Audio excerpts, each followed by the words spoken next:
Hey, what's up, y'all? I swore I was gonna be better about social media. We're gonna get back on the bandwagon here tonight. I've been throwing a few shorts up here and there. Moving to this week's build, I'm gonna get pretty active again. We've been really busy over here, and I have been busy with the day job. Some of the things we've had going on obviously is multiple builds and designs going out. We've also put a lot of time and effort into officially establishing BADLAB LLC as a part of our growth and future. We intend to retail distribute online with an online store, and we already have the website. We just got to layer in some e-commerce, and I will be looking at a Shopify or something here pretty shortly. And we're going to be selling obviously designs, builds.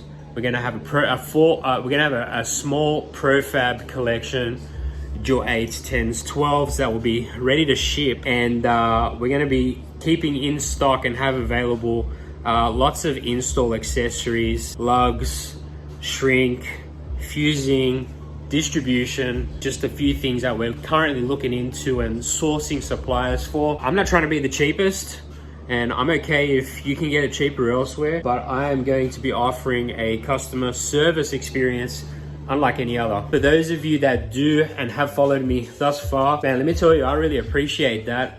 It doesn't go unnoticed. The other night I had someone tag me, and let me tell you, I get up every morning and the business Facebook pages absolutely molested with notifications. I had a tag and I go through all of them. Man, let me tell you, I still go through every single one. If you tag me in something, there's a good chance I'm gonna respond, or I'm gonna see it at some point during the day. Just as an example, and I'm not trying to toot my own horn or anything, but I just wanna make it known that I do appreciate the support, and I do support those that support me. And this is a good example. I'm gonna throw it up here real quick. So my boy here's asking, hey, anybody can help me with a design? And we instantly get tagged. Off the top of my head, I didn't know who this was, but it turns out once I got into my inbox that we had conversed the day or a couple of days beforehand. And I basically just said, hey, if you need help with the design or build, whatever, hit me up. I answered a few simple questions for him, not a big deal.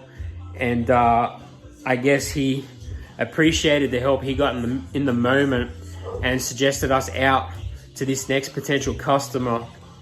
And so I decided, hey, you know what? I gotta take care of those who take care of me. So I'm sending him a merch pack. And as you can see here, yep. So again, just recapping the last 5 minutes, it doesn't go unnoticed. I appreciate you all for the follow, the likes, the subscribes, the tagging, placing your orders. If you need help, I got you, baby. Getting back to the content, anyway. So some of you guys may have seen I'm doing it's 6-order mayhem here in the shop this week. We got a little 6-order going on. It's a little build for my wife, and it's going to be for 2 City Sounds Miso 6.5s. I'm going to go into details of size, tune, etc. But as it comes together and is completed, we'll share some results. We'll stick it on the meter. Take a look at clamped power. It's going on a CT1K factory electrical, nothing extra. This is a drop-in plug and play.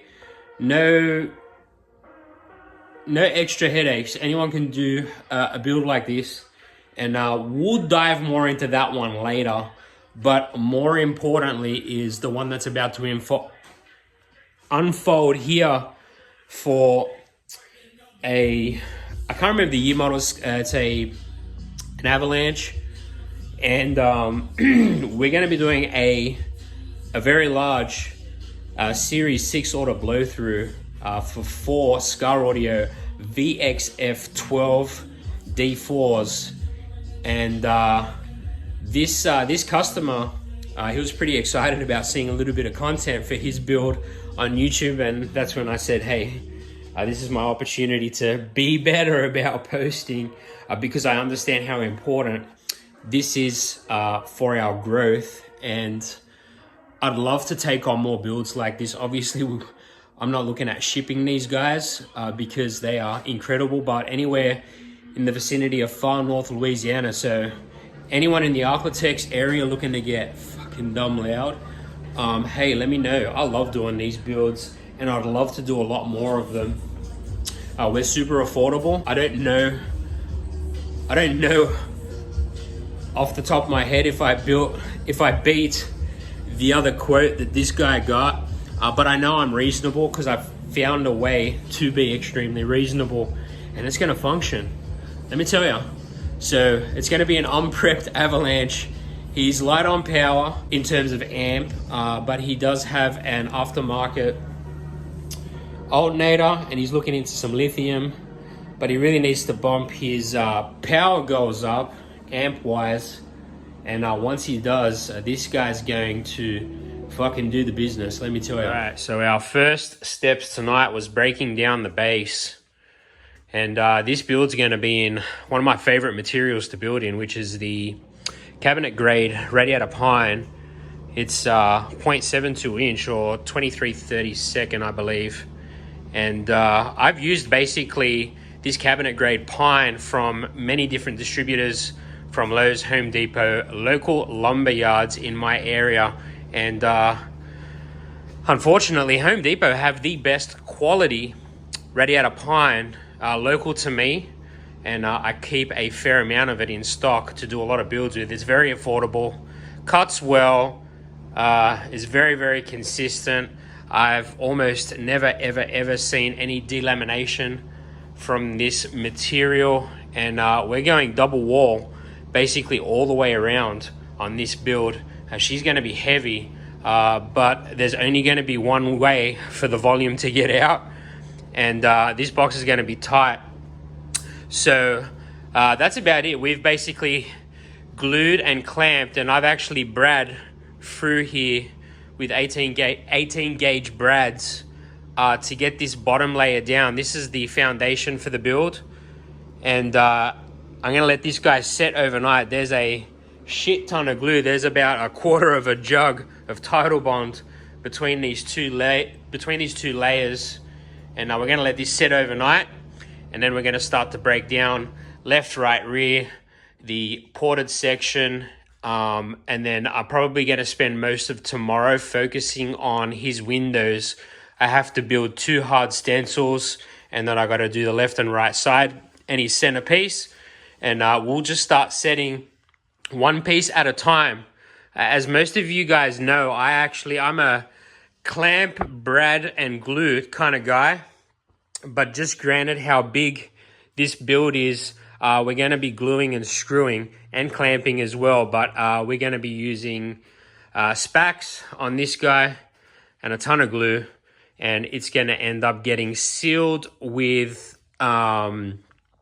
I usually keep exo hide in the shop, as you guys can see down there, but we're actually going to finish this box in Duratex. Duratex, that's right. And I've already got that ordered. I usually order my Duratex from Parts Express. They're the fastest ones to get it out here, and I usually have a coupon, whether it's 5% off or whatever. But this box will be indestructible. It's going to withstand any moisture, weather resistant, all that good stuff.